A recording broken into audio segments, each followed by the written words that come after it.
Presentation of dialogue on Idaho Public Television is made possible through the generous support of the Laura Moore Cunningham Foundation, committed to fulfilling the Moore family's legacy of building the great state of Idaho. Few events in U.S. history hold our imagination like the Civil War, and few historians can capture the drama and the conflict of that time like James McPherson. A conversation with one of America's greatest Civil War historians, coming up next on Dialogue.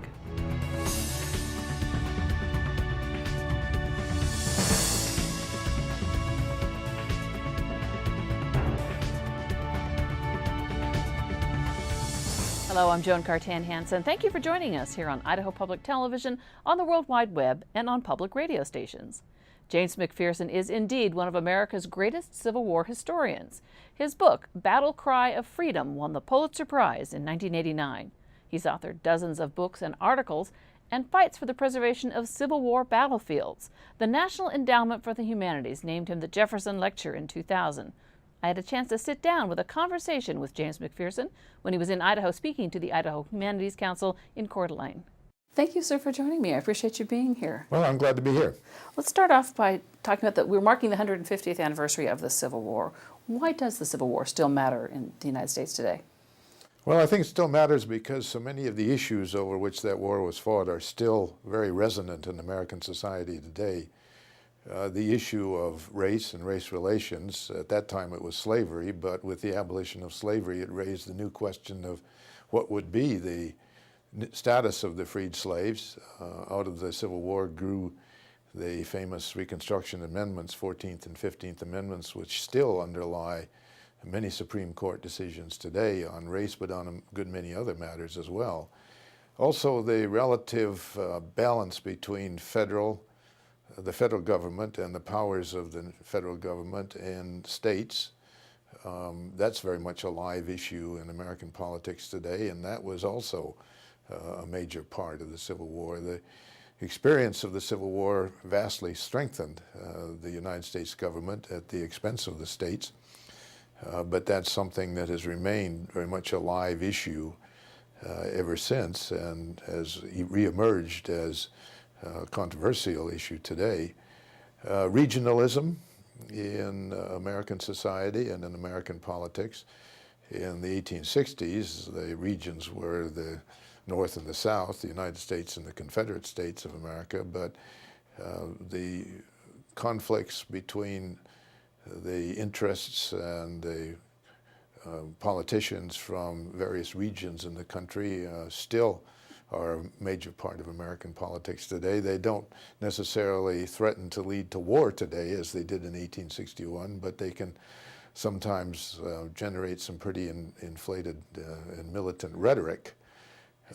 So these are very much live issues in American politics today and have remained so ever since the Civil War. In your book, For Cause and Comrades, you really got at the heart of why the men went to war. Could you tell us a little bit more about what drove men to sign up with almost fanatical joy in some cases? Well, in the Civil War, both sides, I think, saw the very survival of their nation and their society at stake. Now, that's pretty easy to understand in the case of the Confederacy, because if they lose the war, which they did, they cease to exist as a nation. And if they lose the war, they are also going to lose the basis of their society, the social order based on slavery and the economic order based on slavery, and of course that happened as well. So the men who voluntarily enlisted to fight for the Confederacy felt that they were fighting for their nation, for their way of life, for their homes, for their property. And it's easy to understand why they would feel that they had to fight in order to defend these things. It's a little harder to understand in the case of Northern soldiers. As one Southern government official said, if the North loses the war, they can go back home and have everything they had before. So why are they fighting?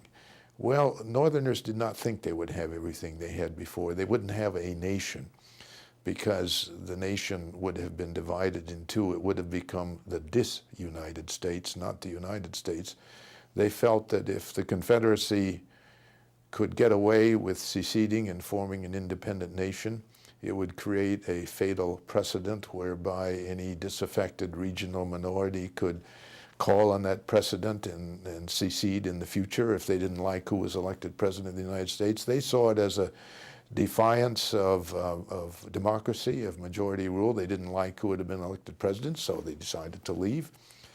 And that this would undermine the whole basis on which the United States had been founded. That is, a republic based on democracy and majority rule, that if the Confederacy could get away with leaving the Union just because they didn't like the government anymore, that would undermine the very basis on which the United States had been founded.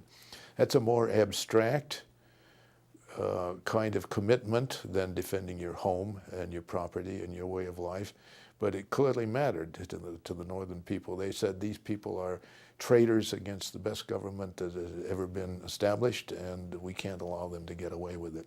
Was there really a difference, though, between the men of the North and the men of the South? There was some difference between people in the North and the people in the South. I think the difference was not ethnic. It was not deeply rooted in society and politics. It was, to some degree, cultural. It was a consequence of the way in which these two societies had evolved over the past half century. One society based on slave labor and on a kind of hierarchical social order. The other society, a kind of messy but vigorous democracy with all kinds of energy and development. And as a consequence, I think people from the North felt that they had a different kind of cultural existence than the people in the South. The South was a rural society. Now, many people in the North, of course, came from the farms and small towns and rural too, but it was a society that was changing quickly, and it embraced change. It was a society oriented toward the future. I think Southern society was oriented toward the past and preserving the past. So while these are not differences in the same way as a difference between somebody in Greece and Spain, different languages and so on, Northerners and Southerners spoke the same language, shared the same history, for the most part had the same kind of religious beliefs, but there has evolved something different, I think, in the way they looked out on the world by 1861. Is there a difference between the men who fought in the Civil War and the men who fought in World War II or the later conflicts? I think that the people who fought in the Civil War were more highly politicized than Americans in any other war. They had come of age in the 1850s with its passionate and sometimes violent political conflicts over slavery, the expansion of slavery. There had been debates in Congress that led to actual fist fights. In one case, a South Carolina congressman beat up a Massachusetts senator with a cane, almost killed him.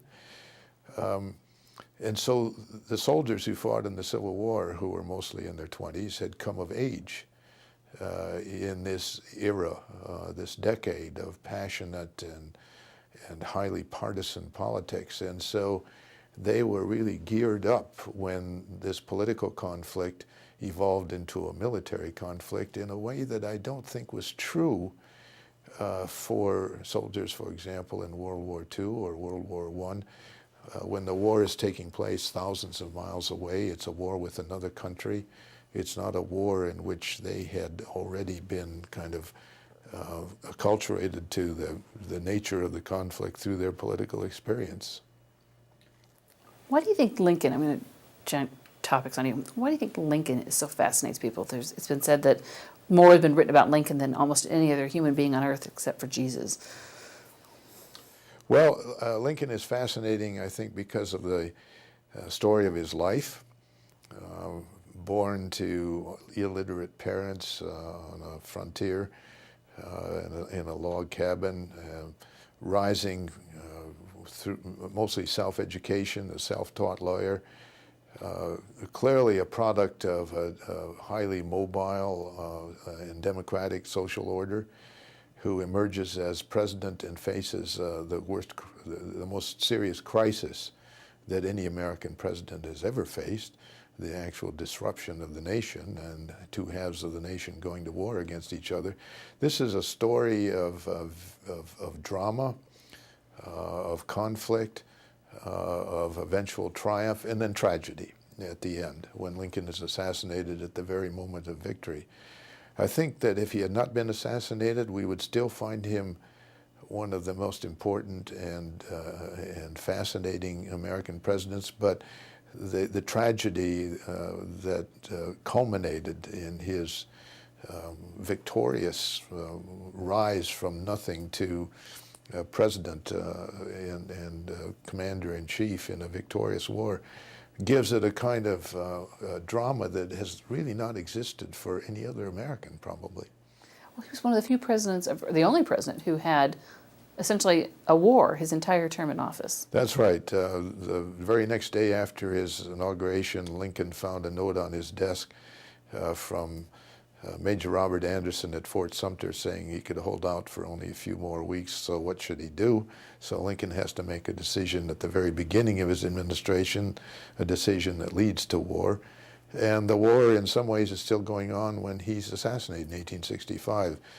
Robert E. Lee and the Army of Northern Virginia have surrendered, but other Confederate armies are still in the field, and while it's clear that the North is going to win this war, it's still not over yet. So he's the only president in American history whose entire administration is bounded by war. In Tried by War, the book you wrote, it outlines Lincoln as the commander-in-chief. And up in the beginning, Lincoln said the only experience in battle he had was fighting mosquitoes in the Black Hawk War. How did he become such an amazing commander-in-chief?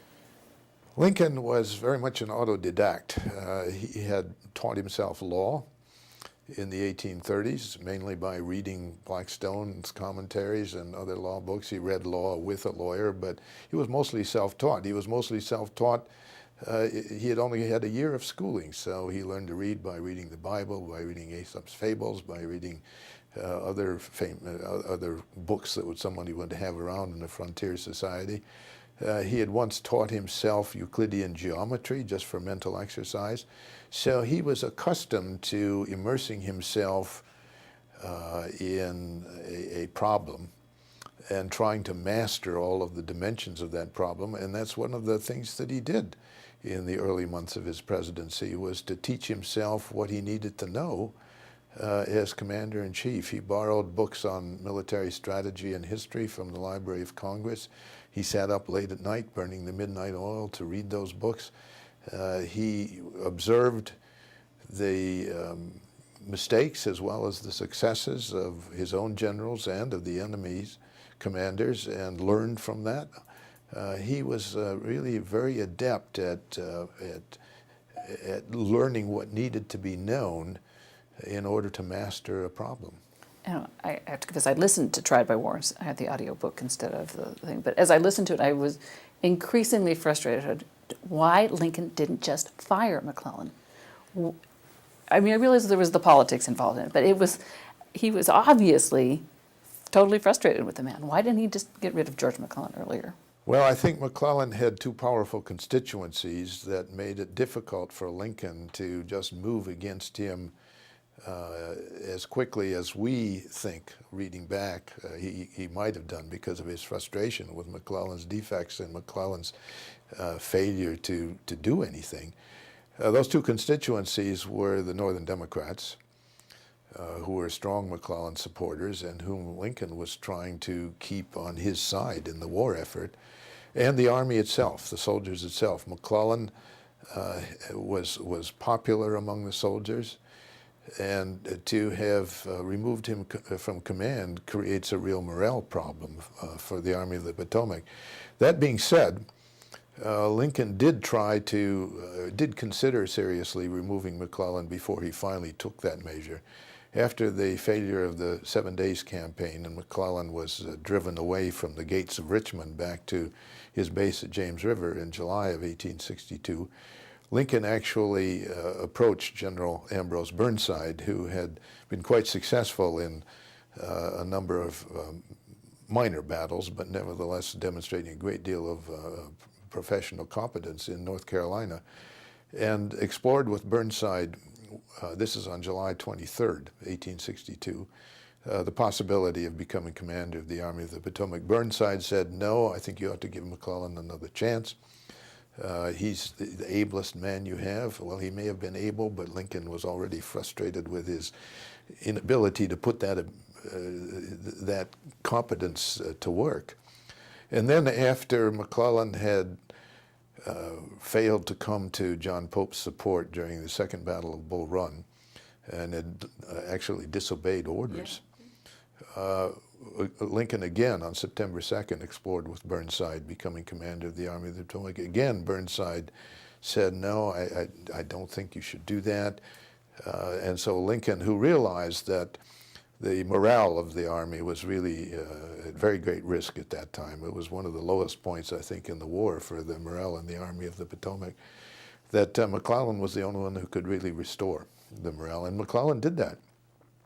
But then after his failure to follow up after Antietam, Lincoln finally gave up on him. He said, I'm giving up trying to bore with an auger too dull to take hold. He loved to make these points and metaphors, and there's one of his better ones, I think.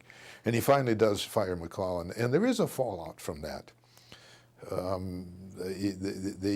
lot of soldiers are quite upset with that, and a lot of McClellan's officers. McClellan had created that army.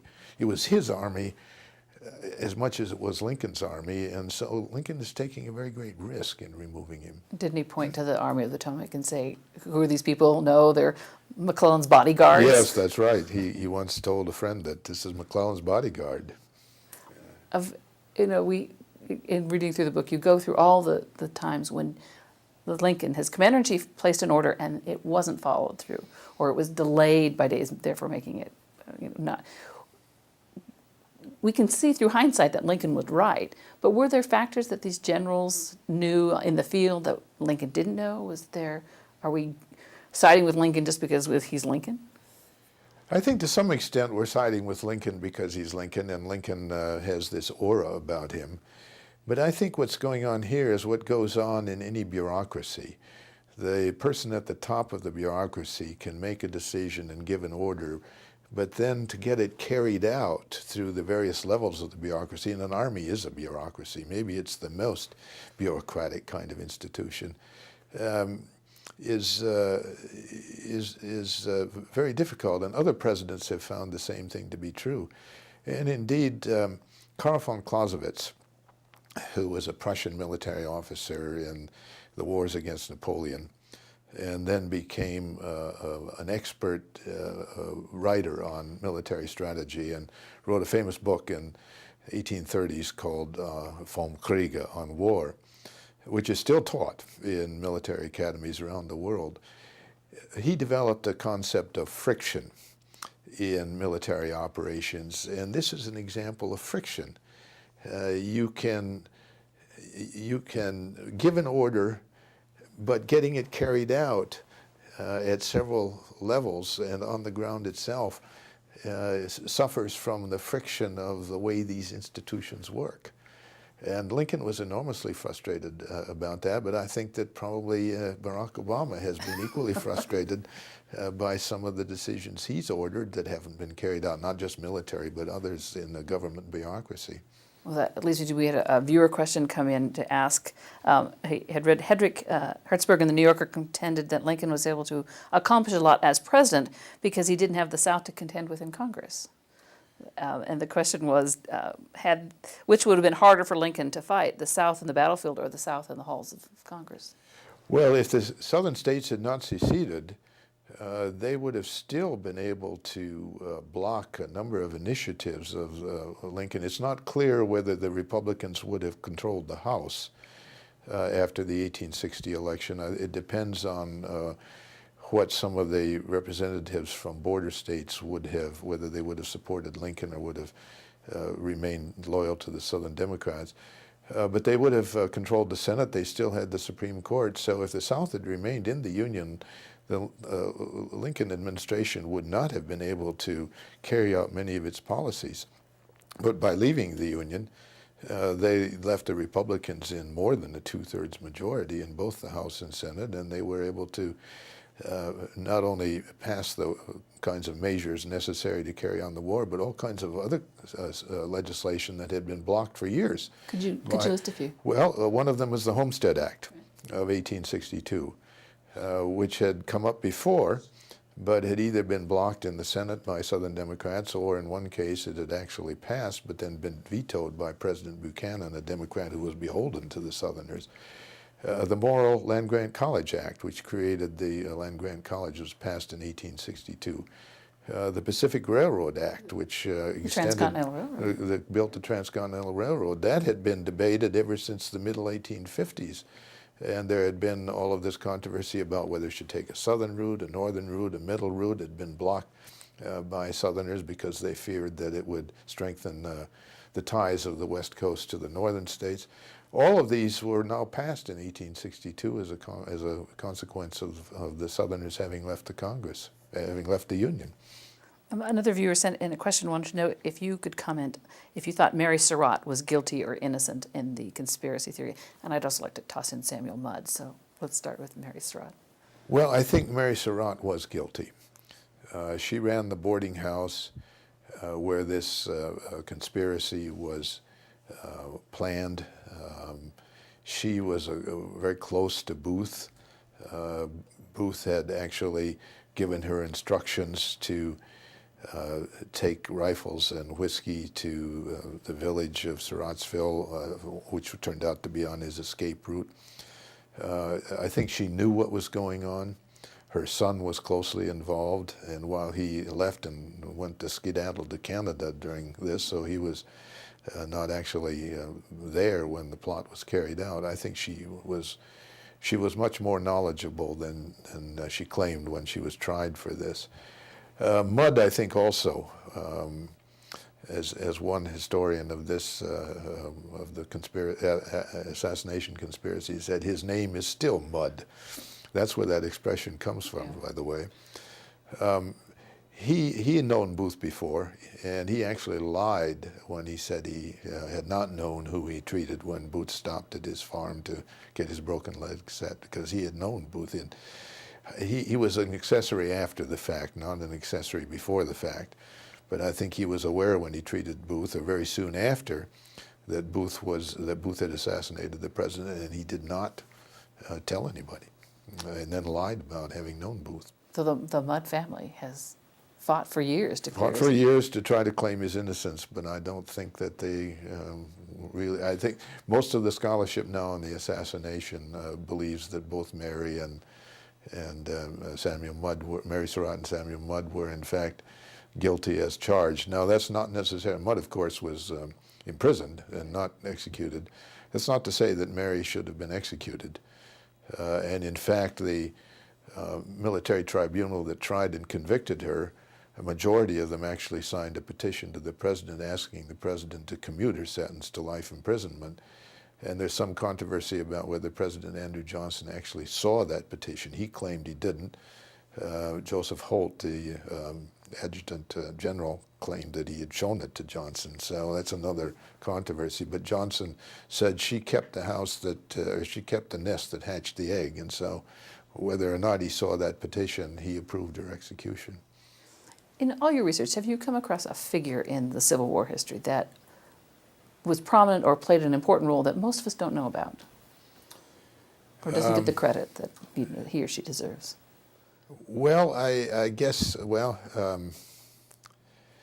have to think about that for a moment. Let me just talk about one person who now does get a lot of credit, but as a consequence of a novel, really, and a movie, and that's Joshua Lawrence Chamberlain, who was commander of the 20th Maine at Gettysburg, and then went on to have a very distinguished military career, a professor at Bowdoin College, and enlists in 1862 against the wishes of his family and the college. Hero of Gettysburg? The hero of Gettysburg. And until Michael Schirra wrote the novel The Killer Angels in 1975, Hardly anybody had heard of Chamberlain. And if you went to Gettysburg before then, you wouldn't find the 20th Maine Monument. It was hard to find. It was stuck in the middle of the kind of tangled bunch of weeds and trees. But that put Chamberlain on the map, and he is now one of the leading icons of the Civil War. There are probably other people like that. Actually, when I give tours of Gettysburg, I take people, after we go to where the 20th Maine fought, I take them to Culp's Hill, where the 137th New York Volunteer Infantry was on the very right flank of the Union Army, just as the 20th Maine was on the left, and was attacked that same evening.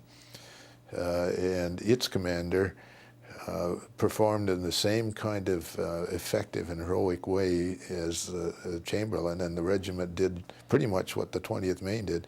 His name was David Ireland, but he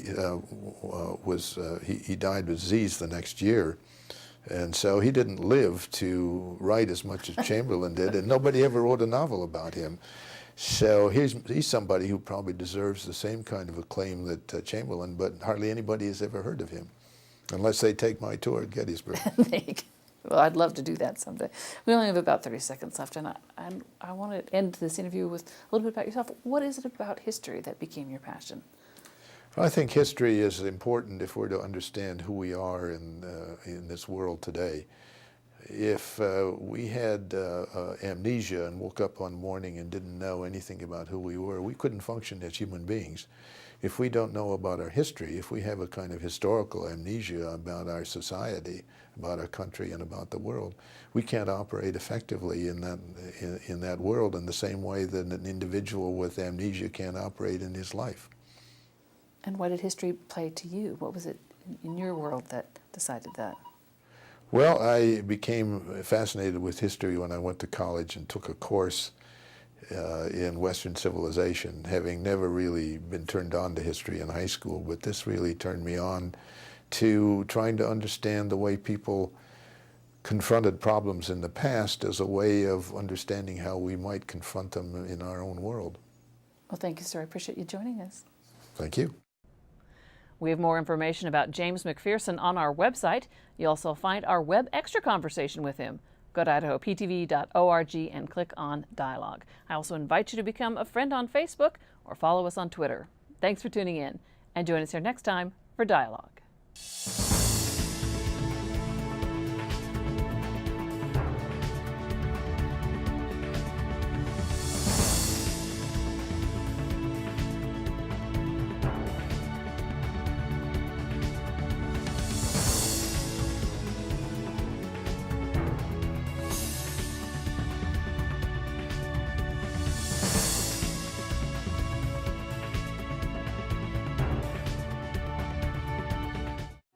Presentation of Dialogue on Idaho Public Television is made possible through the generous support of the Laura Moore Cunningham Foundation, committed to fulfilling the Moore family's legacy of building the great state of Idaho.